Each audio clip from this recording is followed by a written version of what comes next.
It's the second attack in less than 2 months. Security officers tracking down the attackers along the Kenya-Ethiopia border say the Merile militiamen, estimated at over 150, surrounded the GSU camp before engaging the officers in a fierce gun battle lasting several hours. The attack left a chief inspector of police who was in charge of the camp dead. Area residents had put the death toll at 6 after 5 other officers went missing. But police spokesman Eric Iraide says only the chief inspector lost his life during the attack. Other security sources say the raiders took several guns and ammunition from the camp situated at the Todonyang border point. Todonyang is in Loki Town district and lies at the Kenyan border with Ethiopia. Last month, an AP and 4 civilians were killed in yet another attack by the same militia group. As of this evening, tension was very high, with some residents, among them the local Catholic priest, moving out to safer areas.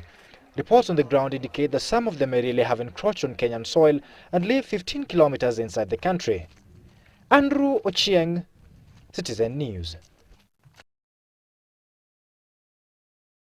According to the Rift Valley Provincial Commissioner Osman Warfa, 42 people were killed in an ambush at Todonyang in Turkana South District. 37 of those killed are Kenyan Turkana villagers, while 5 are Merile militiamen killed in a retaliatory attack. It is said a large group of Kenyans had crossed the border into Ethiopia to purchase food from Merile villagers in the Omoret area. However, the group, which included women and children, was ambushed and robbed by the militia as they headed back home. According to the Todonyang Catholic Parish priest Stephen Ochieng, many of the victims were shot at close range. Their bodies were found littered across the plains in the Ethiopian-Kenyan border. 3 people are believed to have survived the attack, including one woman with bullet wounds who cheated death when she lay on the ground pretending to be dead. The matter spilled into Parliament this afternoon as Turkana Central Member of Parliament Ekwe Ethuro sought answers from the Ministry of Internal Security over the government intervention to curb further attacks. What permanent security measures is the Minister putting in place to curb this perennial insecurity concern, including securing our borders where the Ethiopians are actually living within our border, and also to station the Kenya Army personnel, Mr. Speaker. Internal Security Assistant Minister Oro Jode said investigations were underway and promised to issue a ministerial statement next week on Tuesday. Meanwhile, the situation at the border still remains volatile, with fears of possible revenge attacks. The conflict is being fueled by a scramble between the Turkana and Merile militiamen over the control of the Lake Turkana basin, flourishing with abundant fish resources. For the last 1 year alone, more than 100 people have been killed at Todonyang border by Merile militia. Eric Njoka, KTN Prime. The President held an extraordinary press conference with Kenyan journalists at the Entebbe airport in Uganda, where he moved to ease tension that has been building over the last 2 days. This follows his remarks over the disputed Migingo Island and the violent reaction by Kibera residents to the boundary dispute.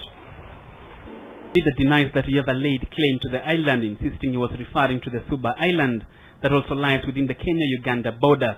In fact, I did not even talk about the Migingo Island.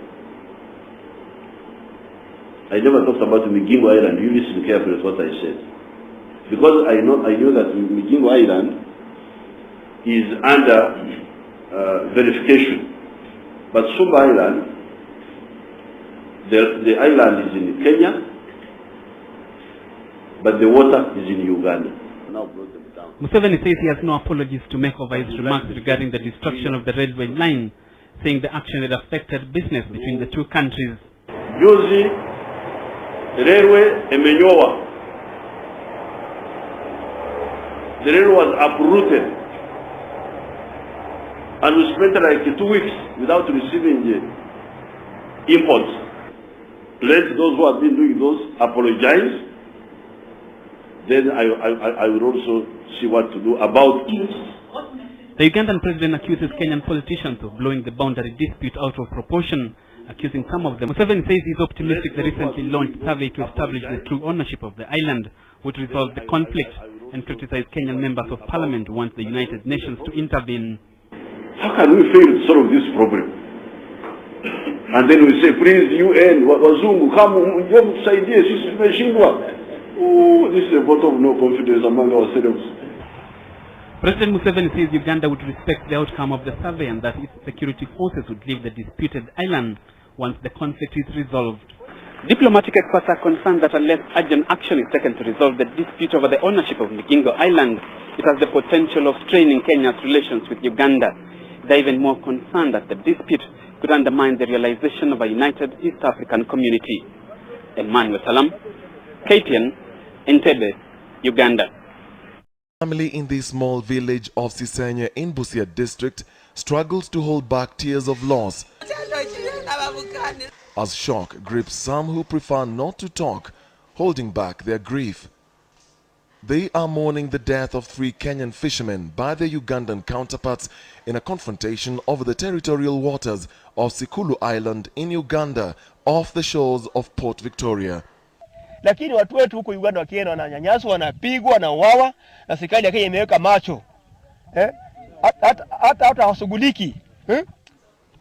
Relatives of the deceased who were on the island at the time the 3 fishermen were killed recount how one of the men, Godfrey Sanya, was shot dead by a home guard while the other 2 were lynched before their bodies were set ablaze.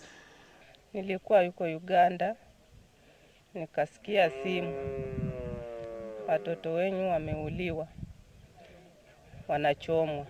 Residents say this is not the first time Kenyan fishermen have been killed or attacked by Ugandan fishermen over control of the lucrative fish business, yet the government is quiet and no progress is forthcoming on reported cases of attacks. Tulikaa Oshisa akatuambia kwamba saa zimeenda turudi asubuhi. Tuliamka saa 2 tukaenda huko. Vile tulifika huko, huyo kansala wetu Magoba alikuwa nashughulika sana.